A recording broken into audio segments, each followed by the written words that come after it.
Hello students, good morning to all of you. कैसे हैं आप सभी लोग? मैं हूं आशीष शर्मा, फिजिक्स एजुकेटर। पिछली क्लासेस में हमने लेंस के बारे में डिस्कशन किया था। लेंस की definition, types of lens, sign convention, lens के थ्रू इमेजेस कैसे बनाई जाती हैं, अलग अलग केसेस में ऑब्जेक्ट रखा जाएगा तो इमेजेस कैसे कैसे बनेंगी, लेंस फॉर्मूला कैसे डिराइव करते हैं, मैग्निफिकेशन लेंस के थ्रू कैसे कैलकुलेट किया जाता है। ये सारी चीजें हम डिस्कस कर चुके हैं पिछली क्लासेस तक। तो आज वाली क्लास में हम इस लेक्चर में हम स्टडी कर रहे हैं कि किसी भी लेंस के थ्रू, चाहे वो कॉन्वेक्स लेंस हो चाहे वो कॉनकेव लेंस हो, रिफ्रैक्शन कैसे होगा। ठीक है, हमने लिखा है refraction through the lens, lens makers formula. Lens द्वारा प्रकाश का अपवर्तन कैसे होता है और उस अपवर्तन के अनुसार लेंस मेकर सूत्र कैसे ज्ञात किया जाता है। ठीक है, तो अपन को दो काम करने हैं। पहला काम तो करना है कि रिफ्रैक्शन कैसे होगा लेंस के थ्रू, ठीक है, अपवर्तन कैसे होगा लेंस के द्वारा वो समझाना है। और उसके बाद में हम डिराइव करेंगे lens makers formula, lens maker सूत्र। तो ये एक इंपॉर्टेंट टॉपिक माना जाता है बोर्ड एग्जाम के हिसाब से। तो आप इसको थोड़ा अच्छी तरह से समझें। देखिए, स्टार्ट करते हैं। सबसे पहले मैंने डायग्राम्स बनाए हुए हैं। मेन जो फंक्शन है यहाँ पे वो डायग्राम का ही रहता है। अगर आपका डायग्राम क्लियर होगा, नीट होगा, सही होगा, तो आपको मार्क्स मिलने के चांसेस बढ़ जाएंगे। ठीक है, तो आप सबसे ज्यादा फोकस जो करेंगे वो डायग्राम पे करेंगे, रे डायग्राम कैसे बनाना है। और उसी से अपन को समझ में आएगा कि लाइट रे जो है वो लाइट रे लेंस के थ्रू कैसे रिफ्रेक्ट होती है, अपवर्तित होती है। चलिए स्टार्ट करते हैं। मैंने कॉन्वेक्स लेंस ले रखा, बाय कॉन्वेक्स है। बाय कॉन्वेक्स का मतलब दोनों सतहें या दोनों सरफेसेस कॉन्वेक्स हैं। ठीक है, दोनों सतह उत्तल का काम कर रही हैं, तो ये वि उत्तल या वियोत्तल लेंस कहा जा सकता है। तो बाय कॉन्वेक्स लेंस है। अब इस बाय कॉन्वेक्स लेंस में दो सरफेस, ये वाली और ये वाली, तो दोनों कर्व सरफेस है। दोनों के मिड पॉइंट्स क्या कहलाएंगे? P1 एंड P2, जो पोल्स के नाम से जाने जाएंगे, ध्रुव कहलाएंगे। ठीक है, और इस सरफेस को यूज करते हुए जब आप स्फेयर बनाएंगे तो स्फेयर ऐसे बनेगा। तो सेंटर ऑफ कर्वेचर कुछ यहां पे आएगा, तो यहां पर आएगा। तो मैंने यहां पर डिस्टेंस लिख दी। P1 और C1 के बीच का डिस्टेंस क्या हो गया? P1 और C1 के बीच का डिस्टेंस R1 हो गया, जिसको अपन क्या कहेंगे? Radius of curvature for first surface. ऐसे ही सेकंड जो सरफेस है उसको यूज करते हुए स्फीयर बनाया, ऐसे करके स्फीयर बनाएंगे और उसका सेंटर आएगा कुछ यहां पर C2। तो C2 का जो डिस्टेंस है वो कहां से मेजर किया गया? C2 और P2 के बीच में। ठीक है, चलिए अब यहां पर हमने एक ऑब्जेक्ट रखा हुआ है, O पॉइंट ऑब्जेक्ट है, जो लेंस के लेफ्ट साइड में रखा हुआ है। लेंस के इस तरफ जो मीडियम है वो रेयरर है, म्यू1, जिसका रिफ्रेक्टिव इंडेक्स है। विरल माध्यम में अपवर्तनांक म्यू1 है। और लेंस के अंदर का जो मीडियम है वो है डेंसर मीडियम, जिसको अपन ने म्यू2 रिफ्रेक्टिव इंडेक्स दिया है। ठीक है, सघन माध्यम में अपवर्तनांक जिसका म्यू2 है। और लेफ्ट के वापस, सॉरी, लेंस के वापस राइट साइड में कौन सा मीडियम है? रेयरर मीडियम है, जिसका रिफ्रेक्टिव इंडेक्स म्यू1 है। विरल माध्यम है और म्यू1 है, मतलब लेंस के सराउंडिंग मीडियम जो है, लेंस के दोनों तरफ का जो मीडियम है वो सेम है, रेयरर और रेयरर, सेम रिफ्रेक्टिव इंडेक्स है। और लेंस का जो मीडियम है वो डेंसर है, सघन है, जिसका रिफ्रेक्टिव इंडेक्स म्यू2। चलिए अब ऑब्जेक्ट के थ्रू इमेज बनाते हैं। ठीक है, तो ऑब्जेक्ट से एक लाइट रे पास हो रही है, इस तरफ जा रही है ऐसे करके, और एक लाइट रे ऐसे जा रही है। ऑब्जेक्ट से लाइट रे कहीं भी जा सकती है। तो अपन ने बोला कि दो लाइट रे यहां से निकल रही हैं, एक लाइट रे ऐसे जा रही है और एक सेकंड लाइट रे ऐसे जा रही है। जब ये फर्स्ट लाइट रे ऐसे जा रही है तो ये कहां से पास हो रही है? ऑप्टिकल सेंटर से पास हो रही है। अपन ने पढ़ा हुआ है कि जो भी लाइट रे ऑप्टिकल सेंटर से पास होगी, प्रकाशिक केंद्र से होकर होकर गुजरेगी, बिना विचलित हुए सीधा निकल जाएगी, विदाउट एनी डेविएशन सीधा पास हो जाएगी। तो ये लाइट रे सीधा चलेगी। अच्छा, सेकंड लाइट रे जो है ये जा रही है। अब ये जा रही है तो ये कहां से कहां जा रही है? रेयर से डेंसर में जा रही है। और रेयर से डेंसर में जा रही है तो इसका रिफ्रैक्शन होगा, इसका अपवर्तन होगा। तो अगर मैं यहां पर इस तरह से एक लाइन ड्रॉ करूं तो ये जो लाइन मैंने ड्रॉ कर रखी है, ये लाइन किसका काम करेगी? नॉर्मल का काम करेगी। किस सरफेस के लिए? इस फर्स्ट सरफेस के लिए। इस सरफेस का सेंटर ऑफ कर्वेचर यहाँ पे आया, वक्रता केंद्र यहाँ पर आया, और सेंटर ऑफ कर्वेचर से जो लाइन पास हो रही है वो किसका काम करती है? नॉर्मल का। तो मैंने आपको बता रखा है ये नॉर्मल हो गया, ठीक है। अब जो लाइट रे रेयर से डेंसर में जा रही है वो कहाँ जाएगी? नॉर्मल की तरफ बेंड हो जाएगी। किस तरफ हो जाएगी? नॉर्मल की तरफ। तो देख रहे हो आप, ये जो लाइट रे यहाँ पर आई वो इंसिडेंट होने के बाद में जैसे ही रिफ्लेक्ट हुई नॉर्मल की तरफ झुक गई, नॉर्मल की तरफ बेंड हो गई। तो ये बात समझ में आ गई। इसको मैं हटा देता हूँ यहाँ से। ये मैंने इसलिए बनाया ताकि आपको बात समझ में आए कि ये नीचे की तरफ क्यों बेंड हो रही है। तो नॉर्मल की तरफ बेंड होना था, इसलिए नीचे की तरफ बेंड हो गई। चलिए, अब ये लाइट रे डेंसर मीडियम में ट्रेवल करते हुए वापस सेकंड कर्व्ड सरफेस पर इंसिडेंट होती है, दूसरी वक्राकार सतह पर आपतित होती है। अब ये लाइट रे कहां से कहां मूव करना चाहेगी? डेंसर से रेयर में जाएगी। तो डेंसर से रेयर में जाएगी तो वापस इसका रिफ्रैक्शन होगा, वापस इसका अपवर्तन होगा। और अपवर्तन कैसे होगा? रिफ्रैक्शन कैसे होगा? कि लाइट रे जब डेंसर से रेयर में जाएगी नॉर्मल से अवे हो जाएगी, नॉर्मल से दूर हो जाएगी। तो ये जो सरफेस है इसका सेंटर यहाँ पे आया था, तो मैं क्या करता हूँ, यहाँ पर एक लाइन ड्रॉ करता हूँ, ये वाली, ये लाइन ड्रॉ मैंने ड्रॉ कर दी। तो ये कहां से पास हो रही है? सेंटर ऑफ कर्वेचर से, इसके वक्रता केंद्र से होकर गुजर रही है। तो इस सरफेस के लिए नॉर्मल ये हो गया, नॉर्मल ये हो गया, ठीक है। अब मैंने क्या बोला? लाइट रे डेंसर से रेयर में जा रही है, तो डेंसर से रेयर में जाने वाली लाइट रे नॉर्मल से अवे हो जाएगी, तो ये नॉर्मल है। तो ये जो लाइट रे है ये यहां तक गई और जैसे ही आगे बढ़ी रिफ्रैक्ट हो गई, अपवर्तित हो गई, और कहां पर जा रही है? देखो ये नॉर्मल है, तो नॉर्मल से पीछे की तरफ झुक गई, इस तरफ, ठीक है। मतलब ये बड़ा एंगल बन गया यहाँ पर, ये एंगल ऑफ इंसिडेंस छोटा बन रहा है और एंगल ऑफ रिफ्लेक्शन बड़ा बन रहा है। तो लाइट रे जैसे डेंसर से रेयर में गई नॉर्मल से क्या हो गई? दूर चली गई, ठीक है। तो ये लाइट रे फर्स्ट टाइम इस सरफेस से रिफ्लेक्ट हुई और सेकेंड टाइम इस सरफेस से रिफ्लेक्ट हुई। दो बार इस प्रकाश किरण का अपवर्तन हो रहा है। तो मैं इसको हटा देता हूं। ये नॉर्मल मैंने इसलिए बताया ताकि लाइट रे क्यों बेंड हो रही है वो आपको समझ में आ जाए। तो बात समझ में आ गई होगी। एक बार रेयर से डेंसर में गई तो रिफ्रैक्शन हुआ, एक दूसरी बार डेंसर से रेयर में गई तो रिफ्रैक्शन हुआ, ठीक है। तो फाइनली दो बार लाइट रे रिफ्रैक्ट होने के बाद में यहाँ पर आ गई, और एक लाइट रे जो सेंटर ऑप्टिकल सेंटर से पास हो रही थी, प्रकाशिक केंद्र से चल रही थी, वो तो सीधी चली गई। तो दोनों लाइट रेज कहां पर इंटरसेक्ट कर रही हैं? तो यहाँ पर इंटरसेक्ट कर रही हैं। जहां पर इंटरसेक्ट कर रही हैं वहीं पर इमेज बन गया, ये इमेज बन गया। लेकिन ये इमेज बना है फर्स्ट सरफेस और सेकंड सरफेस का यूज करते हुए, ठीक है। तो दोनों सरफेस के थ्रू जो फाइनल इमेज बनेगा, जो अंतिम प्रतिबिंब बनेगा, वो आई पर बनेगा, इस पॉइंट पर बनेगा जिसको अपन आई कह रहे हैं। अच्छा, अगर मैं ये कहता आपसे कि ये जो लाइट, ये जो सरफेस है, ये वाली सरफेस, सेकंड सरफेस, ये यहां से अगर एब्सेंट होती, अनुपस्थित होती, तो उसका मतलब इधर तो केवल डेंसर मीडियम होता, रेयर होता ही नहीं होता। तो जो लाइट रे है उसका वापस से रिफ्रैक्शन होता क्या? नहीं होता, क्योंकि लाइट रे मीडियम चेंज होने पर ही रिफ्लेक्ट होगी, अपवर्तित होगी। तो मीडियम तो चेंज हो ही नहीं रहा।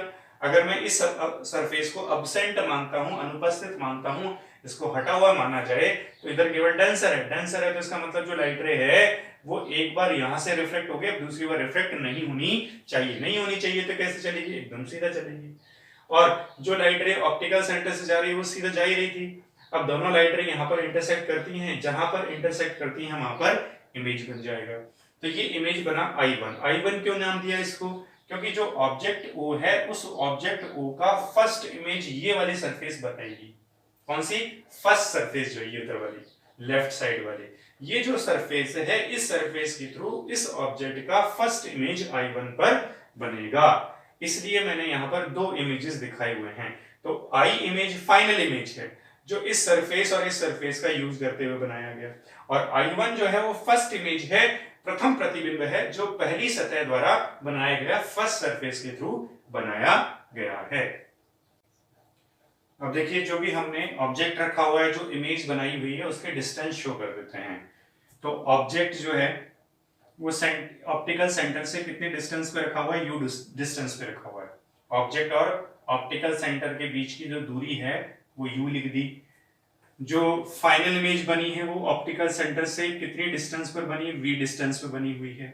और जो फर्स्ट इमेज बनी है फर्स्ट सरफेस के द्वारा वो कितने डिस्टेंस पर बनी है, v1 डिस्टेंस पर बनी है। तो ये सारी डिस्टेंस हो गई, ठीक है। P1 और C1 के बीच का डिस्टेंस R1 है, P2 और C2 के बीच का डिस्टेंस R2 है। तो ये सारी डिस्टेंस हमने यहाँ पर लिख दी है।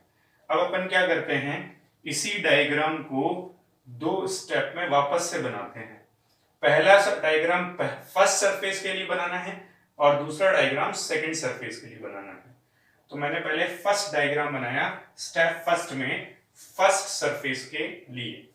तो ये वाली फर्स्ट सरफेस हो गई, ठीक है, कॉन्वेक्स सरफेस हो गई। तो ये कॉन्वेक्स स्फेरिकल रिफ्लेक्ट सरफेस की तरह काम कर रही है, उत्तल गोलीय अपवर्तक सतह की तरह काम कर रही है। इसके सामने मैंने ऑब्जेक्ट रखा हुआ ये वाला, ये ऑब्जेक्ट यहाँ रखा हुआ था, ये वाला कौन से मीडियम को रखा गया यहाँ पे, रेयरर मीडियम है, μ1 रिफ्रैक्टिव इंडेक्स है। और इसके राइट साइड में कौन सा मीडियम है, डेंसर मीडियम है, जिसका रिफ्रैक्टिव इंडेक्स μ2 है, ठीक है। तो यहाँ पर ऑब्जेक्ट रखा हुआ है, इस ऑब्जेक्ट से एक लाइट रे पास हो रही है प्रिंसिपल एक्सिस के अलोंग, ये प्रिंसिपल एक्सिस हो गया, इसके अलोंग जा रही है। तो जो लाइट रे प्रिंसिपल एक्सिस के अलोंग जा रही है या नॉर्मल के अलोंग जा रही है वो सीधी चलेगी, तो ये सीधी जा रही है। और एक लाइट रे जो है वो जा रही है इस तरफ, ठीक है। ये जो लाइट रे है वो रेयर से डेंसर मीडियम में जाएगी। तो ये मैंने नॉर्मल बना रखा है, ये देखो जो नॉर्मल है वो कहां से पास होगा, सेंटर ऑफ कर्वेचर से, वक्रता केंद्र से। तो C1 इसका वक्रता केंद्र हो गया, यहाँ से होकर गुजर रहा है, तो नॉर्मल की तरफ बेंड हो जाएगी। तो नॉर्मल की तरफ बेंड हो गई, झुक गई, तो ये लाइट रे इधर आ गई और एक लाइट रे इधर जा ही रही थी सीधी। तो दोनों ने यहाँ पे इंटरसेक्शन किया, जहां पर दोनों एक दूसरे को काट रही हैं, प्रतिच्छेद कर रही हैं, वहां पर इमेज बन गया फर्स्ट इमेज I1। तो अपन ने यही डायग्राम यहाँ पर भी दिखाया और उसी को अपन ने अलग करके यहाँ पे दिखा दिया कि ऑब्जेक्ट O का फर्स्ट सरफेस के थ्रू इमेज बनता है I1। तो ऑब्जेक्ट O का फर्स्ट सरफेस के थ्रू इमेज बनता है I1, वो हमने बना दिया। अब हम डिस्टेंस शो कर देते हैं, कौन कौन से डिस्टेंस अपन जानते हैं। तो P1 और C1 के बीच का डिस्टेंस हो गया R1। क्या जानते हैं अपन, P1 और C1 के बीच का distance R1 radius of curvature है। ऑब्जेक्ट और P1 के बीच का डिस्टेंस, ऑब्जेक्ट का डिस्टेंस हो गया U, लिख सकते हैं इसको। और P1 और I1 के बीच का डिस्टेंस हो गया V1। फर्स्ट इमेज जो है वो कितने डिस्टेंस पे बन रही है, V1 डिस्टेंस पे बन रही है। तो ये सारी डिस्टेंस अपन ने यहाँ लिख दी। तो स्टेप फर्स्ट में फर्स्ट सरफेस का यूज करते हुए हम डायग्राम बना रहे हैं। अब मैं क्या कर रहा हूँ कि इस डायग्राम का और इस डायग्राम का कंपैरिजन कर रहा हूँ। दोनों रे डायग्राम जो अपन ने बनाए उनका अपन को कंपैरिजन करना है। तो कंपैरिजन किस बेसिस पे करना है, तो यहाँ पर डिस्टेंस जो अपन ने दिखा रखी है उनका कंपैरिजन करना है। देखो कैसे करते हैं, हमने यहाँ पे डिस्टेंस देखो लिखी हुई है O और C के बीच का डिस्टेंस है U, ठीक है। जबकि हम यहाँ क्या दिखा रहे हैं कि ऑब्जेक्ट O और P1 के बीच का डिस्टेंस U है। यहाँ तो P1 से नहीं ले रहे थे डिस्टेंस, यहाँ तो C से ले रहे हैं। तो फिर यहाँ और यहाँ U तो अलग अलग हो गए, तो अलग अलग नहीं है, इसीलिए मैं कह रहा था कंपैरिजन करना है। मतलब कि हमने जो ये लेंस यूज किया हुआ है, इस लेंस की प्रॉपर्टी है कि ये कैसा लेंस है, थिन लेंस है, पतला लेंस है। और थिन लेंस है तो इसकी स्पेशलिटी ये होगी कि ये जो मोटाई है, ये जो थिकनेस है, ये बहुत कम होगी। तो P1 C P2 ये काफी पास में होंगे, पास में होंगे। तो डिस्टेंस चाहे P1 से लो चाहे C से लो, बात तो एक ही रहेगी, ठीक है। बहुत माइनर डिफरेंस आएगा जिसको अपन नेग्लेक्ट कर सकते हैं। इट मींस O और P1 के बीच का डिस्टेंस और O और C के बीच का डिस्टेंस अप्रोक्स क्या लिखा जा सकता है, सेम लिखा जा सकता है। तो मैं यहां पर लिख देता हूं बाय कंपैरिजन, यहां पर लिखा हूं मैं बाय कंपैरिजन। क्या कंपैरिजन किया अपन ने कि OP1 approx equal to OC, OP1 approx equal to OC, ऐसा लिख दिया अपन ने। अच्छा, दूसरा कंपैरिजन देखो कि अपन यहाँ पर V1 जो ले रहे हैं वो यहां से ले रहे हैं, C और I1 के बीच का डिस्टेंस है V1, जबकि यहाँ पे क्या दिखा रहे हैं, P1 और I1 के बीच का डिस्टेंस V1 है। तो ये वाले डिस्टेंस और ये वाले डिस्टेंस अप्रोक्स सेम होनी चाहिए, क्योंकि डिस्टेंस चाहे C से लो चाहे P1 से लो, बात तो एक ही है। तो P1 I1 और C I1 का डिस्टेंस जो है इक्वल रहेगा। तो अपन क्या लिख सकते हैं, P I1 approx equal to C I1, ठीक है। अच्छा, एक और कंपैरिजन कर सकते हैं, हालांकि वो यहाँ पे और यहाँ पे सेम ही है। तो रेडियस ऑफ कर्वेचर का कंपैरिजन कर सकते हैं। देखो कैसे कि P1 और C1 के बीच का डिस्टेंस R1 है, तो ये डिस्टेंस अपन सी से भी नाप सकते हैं और P1 से भी नाप सकते हैं, क्योंकि दोनों अप्रॉक्स सेम रहेंगे। तो अपन ये भी लिख सकते हैं कि P1 C1 अप्रॉक्स इक्वल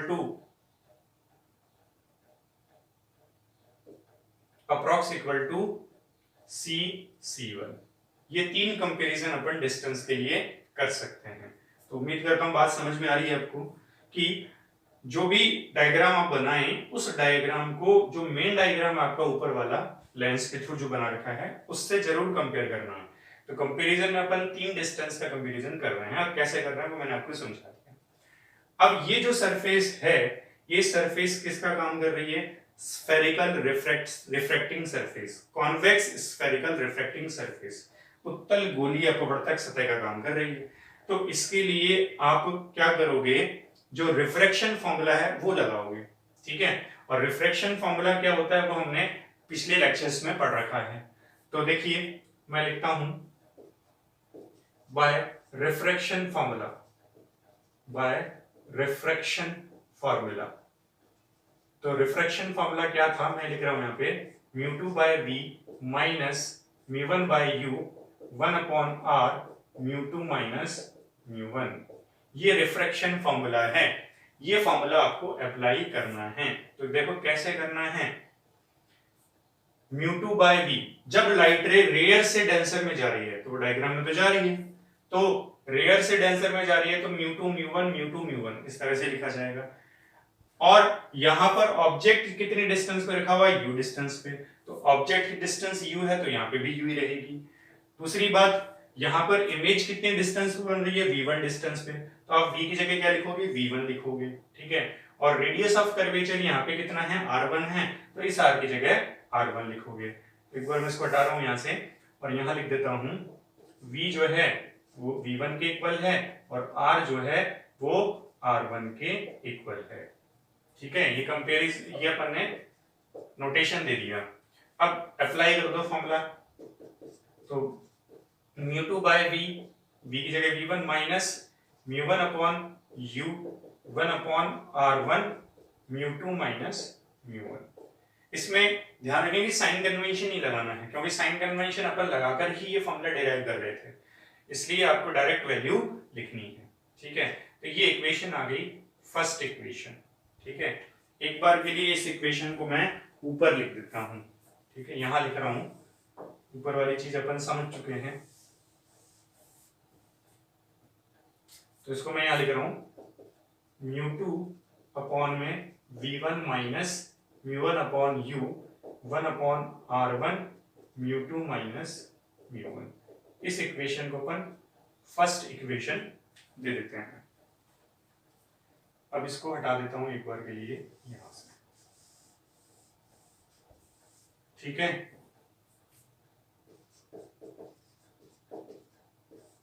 अब आता है step 2, step second. First step में फर्स्ट सरफेस के थ्रू अपन ने डायग्राम बनाया, अब सेकंड स्टेप में सेकंड सरफेस के थ्रू डायग्राम बनाना है। तो ये जो सरफेस है इसको मैंने दिखा दिया, स्फेरिकल रिफ्रैक्टिंग सरफेस, गोलीय अपवर्तक सतह है।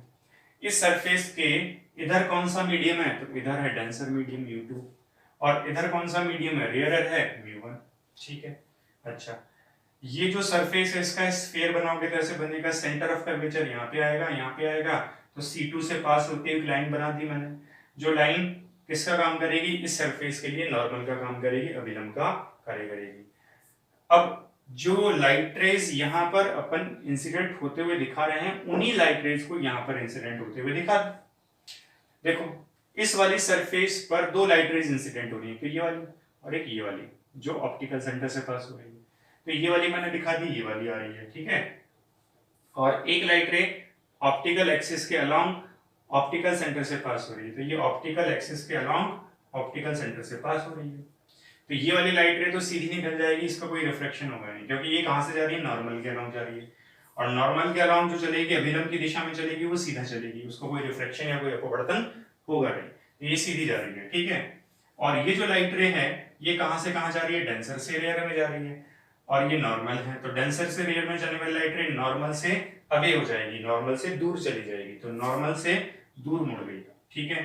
ये वाली लाइट आ रही है, और जैसे ही रिफ्रेक्ट हुई तो ये नॉर्मल हो गया, नॉर्मल से दूर चली गई, तो ये वाला एंगल बन गया यहाँ से यहाँ तक, इतना बड़ा, ठीक है, ये एंगल बन गया आपका। तो ये लाइट रे आ गई और एक लाइट रे नॉर्मल के लंब चली रही थी, तो दोनों ने इंटरसेक्शन किए यहाँ पर, जहां पर इंटरसेक्शन किया वहीं पर क्या होगा, इमेज बन जाएगी। तो ये इमेज बन गई, फाइनल इमेज जो बन रही थी वो आई पर, वो बन रही है यहाँ पर। अच्छा, अब मैंने ये कहा था कि अगर ये वाली सरफेस ना होती, सेकंड सरफेस ना होती, तो क्या ये लाइट रे वापस से रिफ्लेक्ट होती? तो नहीं होती। तो ये लाइट रे कैसे जाती? एकदम सीधी जाती, और एक लाइट रे ऐसे जा ही रही थी, तो दोनों इंटरसेक्ट करते, यहाँ पर इंटरसेक्ट करते, तो यहाँ पर इमेज बनता I1। तो वो I1 जो इमेज अपन ने दिखाया था, वो उसको यहाँ पे भी दिखाया, उसको यहाँ पे भी, और उसको भी यहाँ पे भी दिखा दिया अपन ने। और वो I1 इमेज किसके द्वारा बना था? फर्स्ट सरफेस के थ्रू बना था, ठीक है। तो ये I1 मैंने दिखा दिया। अब जो भी डायग्राम बनाया उसमें जो डिस्टेंस है उनको लिख देते हैं। तो P2 और C2 के बीच का डिस्टेंस हो गया रेडियस ऑफ कर्वेचर, वक्रता केंद्र, वक्रता त्रिज्या R2। तो P2 और C2 के बीच की दूरी होगी R2। ऐसे I इमेज बन रही है, तो इमेज बन रही है P2 से, कितनी डिस्टेंस पर बन रही है? V डिस्टेंस पर, ये इमेज डिस्टेंस हो गई। और I1 ये फर्स्ट इमेज बन रहा है, तो ये फर्स्ट इमेज P2 से कितने डिस्टेंस पे बन रहा है? V1 डिस्टेंस पे बन रहा है। तो ये अपन ने डिस्टेंस लिख दी है, ठीक है। अब क्या करना है? इस डायग्राम का और इस डायग्राम का कंपैरिजन करना है। जैसे हमने इसका और इसका किया था, डिस्टेंस का कंपैरिजन किया था, वैसे यहाँ पे डिस्टेंस का कंपैरिजन करना है। तो देखो यहाँ लिख देता हूं मैं, बाय कंपैरिजन।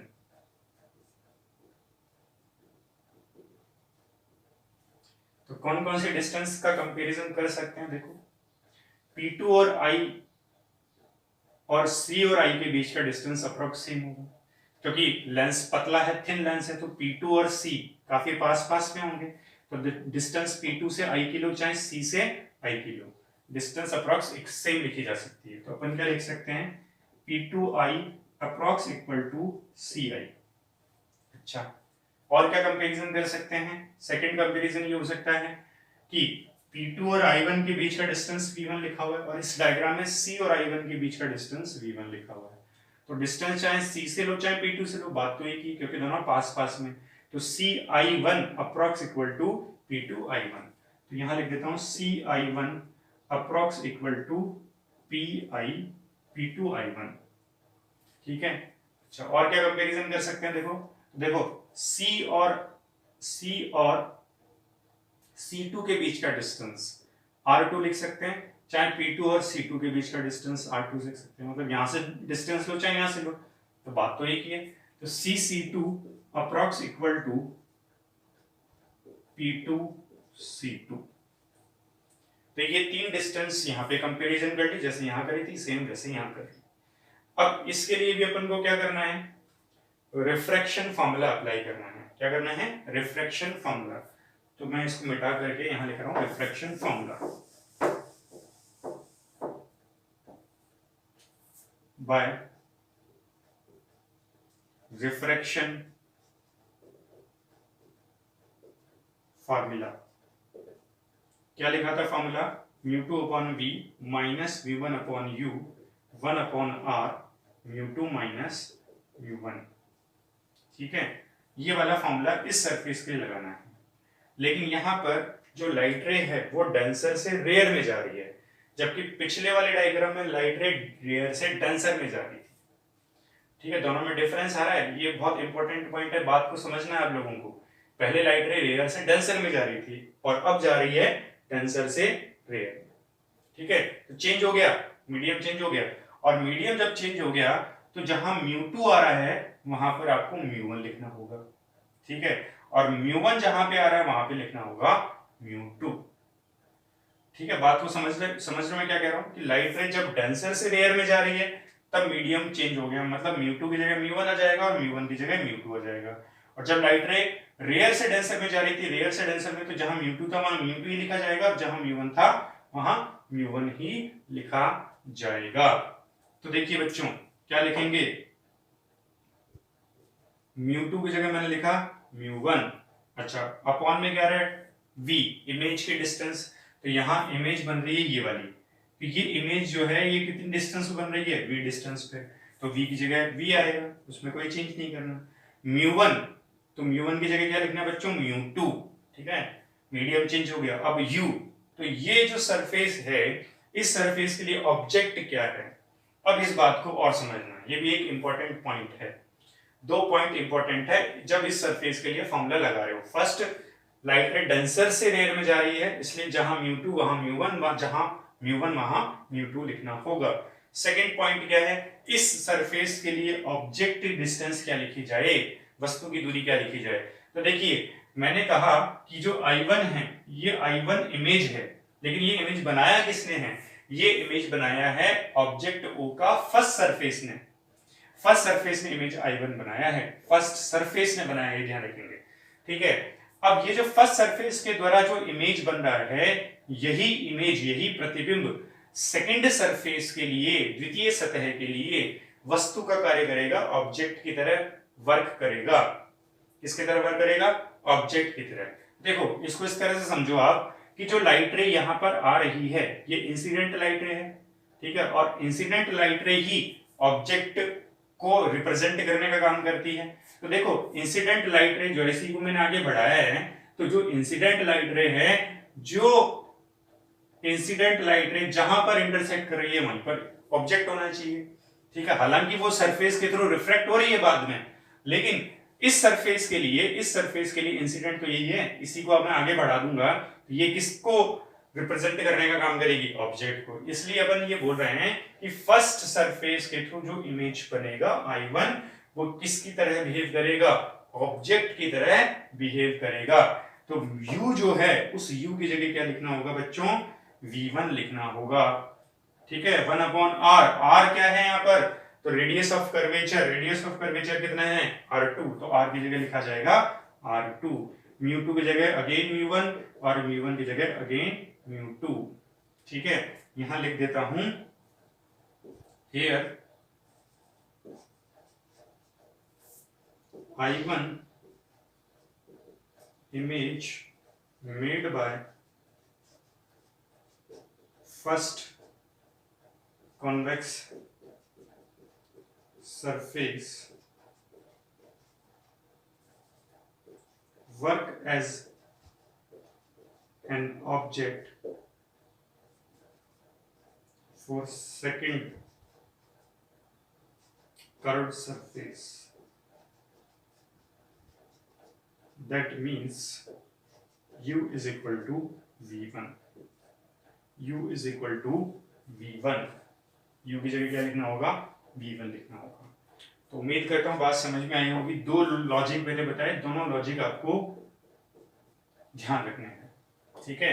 लाइट रे कहां से कहां जा रही है वो ध्यान रखना है, और ऑब्जेक्ट कौन सा किसके लिए बिहेव कर रहा है।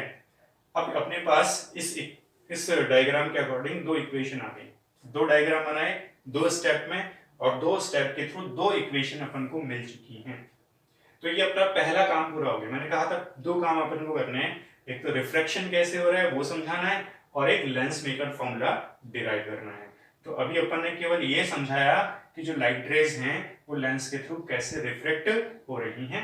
उसको पहले फर्स्ट डायग्राम में दिखाया, फिर फर्स्ट सरफेस और सेकंड सरफेस को अलग अलग करके अपन ने डायग्राम दिखाया, और ये समझाया कि लाइट रेज कैसे रिफ्लेक्ट हो रही हैं, कैसे अपवर्तित हो रही हैं। अब अपन क्या करेंगे, फॉर्मूला डिराइव करेंगे, lens makers formula, lens maker सूत्र बनाएंगे। उसके लिए अपने पास दो इक्वेशंस आ चुकी हैं, इन्हीं दोनों इक्वेशंस का यूज करना है। कैसे करना है देखिए, इसको यहां से मैं हटा देता हूं और यहां से अपन डिराइव करते हैं। देखो बच्चों,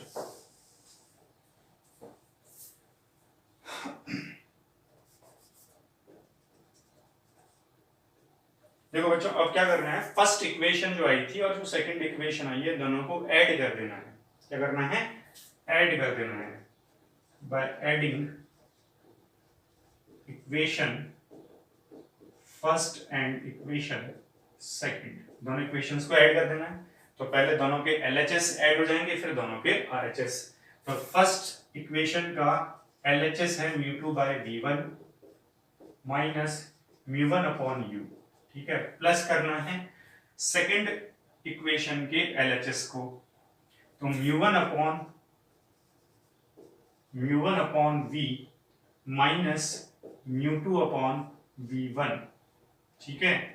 अब फर्स्ट इक्वेशन का RHS, तो 1/r1 mu two minus mu one plus 1/r2 इसका RHS mu one minus mu two. तो दोनों साइडों को मैंने ऐड कर दिया। अब देख रहे हो आप mu two by V one positive है और mu two by V one negative है, तो पॉजिटिव नेगेटिव और सेम क्वांटिटी कैंसिल हो जाएगी।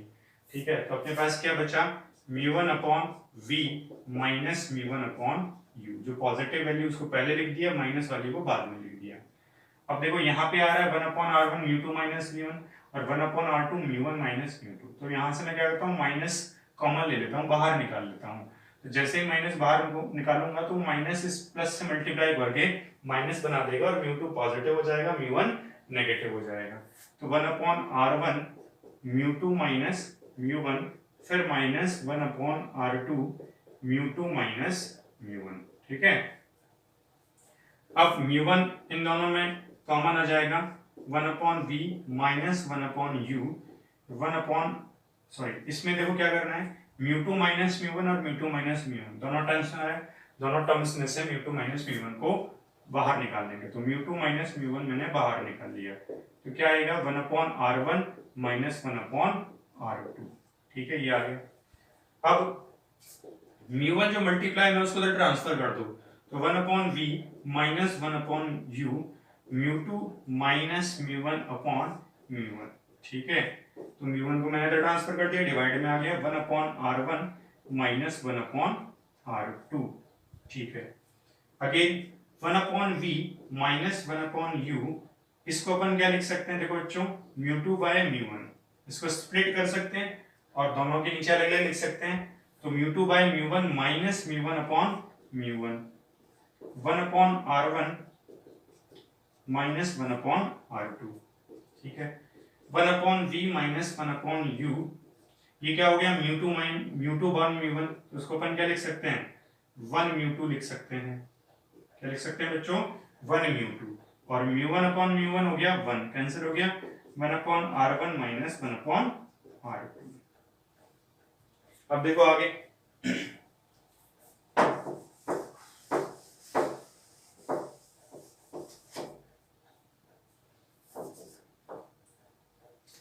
अगर मैं बोलूं if object is eight infinite, अगर ऑब्जेक्ट इनफाइनाइट पे है तो image will be formed at focus point.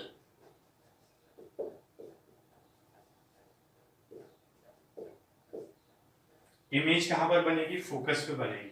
Object अगर इनफाइनाइट पे होता है तो इमेज क्या बनती है, फोकस पे बनती है। इट मींस यू जो है वो तो लिखा जाएगा इनफाइनाइट, अगर ऑब्जेक्ट को इनफाइनाइट पे रखा हुआ है, और वी जो है वो किसके इक्वल आ जाएगा, फोकल लेंथ के इक्वल आ जाएगा। तो वी की वैल्यू एफ के इक्वल और यू की वैल्यू इनफाइनाइट के इक्वल होगी। तो आप देखो इक्वेशन क्या बन जाएगी, इस इक्वेशन में वी की जगह एफ लिख देना है और यू की जगह इनफाइनाइट लिख देना है। तो 1/f minus 1/infinite is equal to 1 mu two minus 1/r1 minus 1/r2। अब 1/infinite क्या हो जाएगा, इनफाइनाइट का डिवाइड करोगे 1 में तो 0 आएगा। तो आपके पास इक्वेशन क्या आ जाएगी, 1/f is equal to 1 mu two minus 1/r1 minus 1/r2।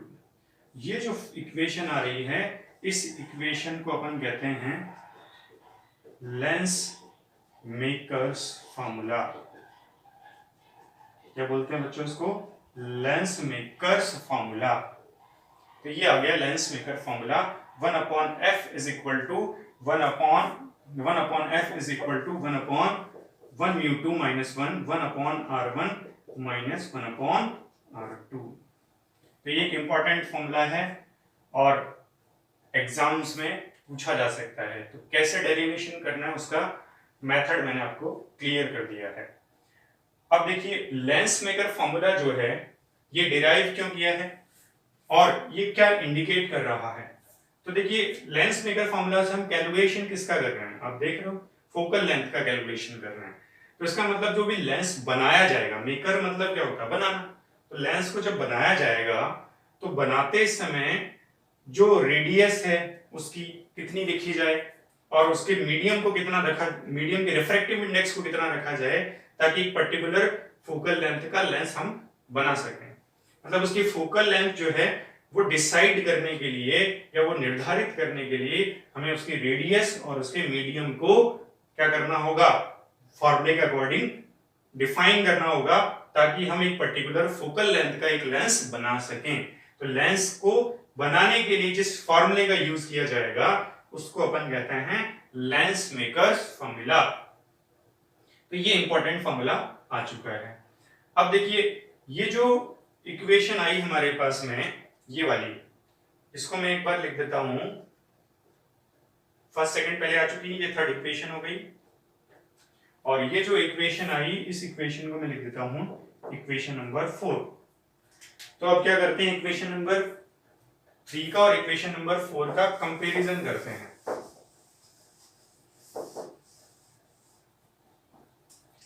Bye comparison of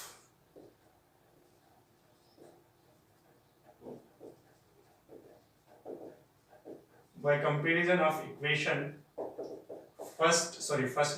third and fourth. तो कंपैरिजन करोगे इक्वेशन 3 का और इक्वेशन 4 का, तो आप देखोगे कि इक्वेशन 3 और इक्वेशन 4 का RHS इक्वल है, दोनों का राइट साइड इक्वल आ रहा है, तो दोनों का लेफ्ट साइड भी क्या होगा, इक्वल हो जाएगा। तो it means 1/f is equal to 1/v minus 1/u। और ये फॉर्मूला क्या बोला जाता है, लेंस फॉर्मूला बोला जाता है, जो हम पिछली क्लास में डिराइव कर चुके हैं। तो हम lens formula direct lens maker formula से भी बना सकते हैं, और जो मैंने पिछली क्लास में तरीका समझाया था उसको भी यूज करते हुए आप लेंस फॉर्मूला डिराइव कर सकते हो।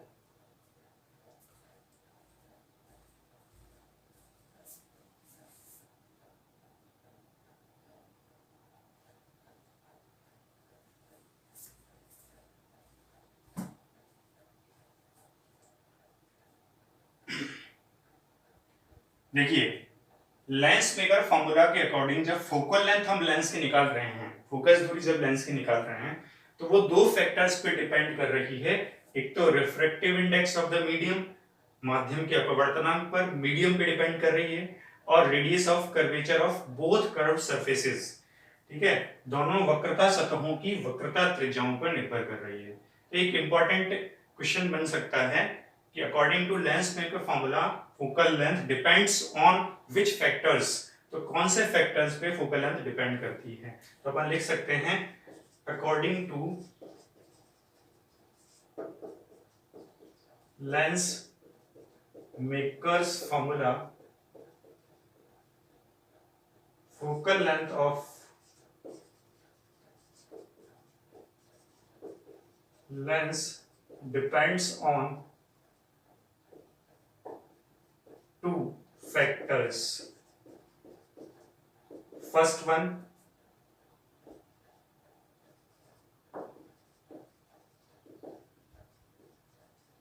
medium या refractive index of medium, और second जो है वो लिख सकते हैं radius of curvatures of both curved surfaces। इन दो फैक्टर्स पे फोकल लेंथ जो है लेंस की डिपेंड करेगी। ठीक है, अच्छा एक पॉइंट और ध्यान रखेंगे, क्या कि लेंस मेकर फॉर्मूला केवल दो ही कंडीशन में एप्लीकेबल होगा। फर्स्ट कंडीशन क्या है,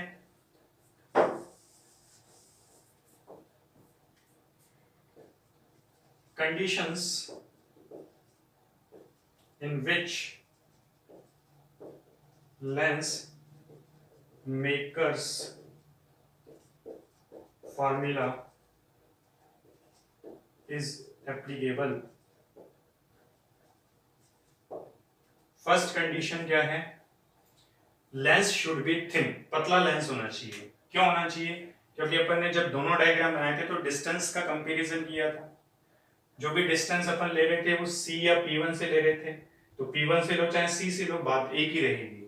लेकिन अगर लेंस मोटा होगा, थिक लेंस होगा, तो थिक लेंस के लिए ये दोनों पास पास में होंगे नहीं, तो डिस्टेंस अलग अलग हो जाएगी, और डिस्टेंस जब अलग अलग हो जाएगी तो ये जो कॉमन फॉर्मूला है वो नहीं आ पाएगा। तो केवल लेंस मेकर फॉर्मूला पतले लेंस के लिए ही एप्लीकेबल होगा। तो अपन क्या लिख देते हैं, lens should be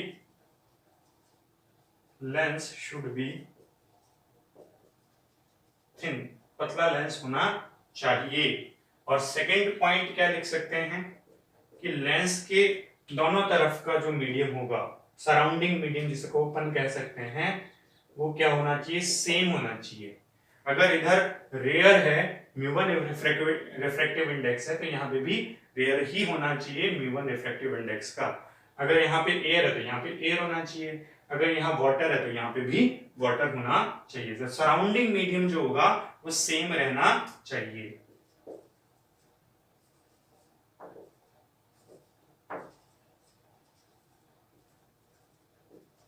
Surrounding medium of lens should be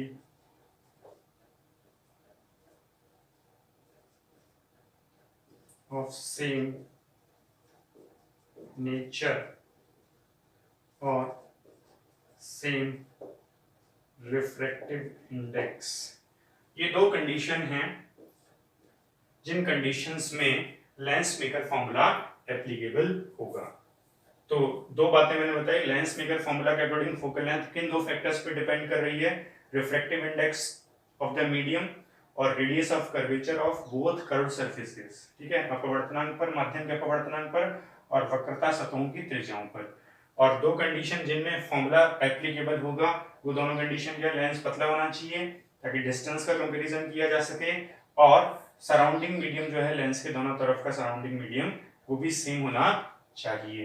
तो ये दो पॉइंट अपन ध्यान रखेंगे, दो पॉइंट आगे दो केसेस में। अगले लेक्चर के अंदर, अगली क्लास के अंदर हम ये समझेंगे कि फोकल लेंथ जो है वो रिफ्रैक्टिव इंडेक्स पे और रेडियस ऑफ कर्वेचर पे कैसे डिपेंड करती है। उसके ऊपर मैं न्यूमेरिकल क्वेश्चन भी करके बताऊंगा ताकि आपको बात क्लियर हो जाएगी, समझ में जाएगी।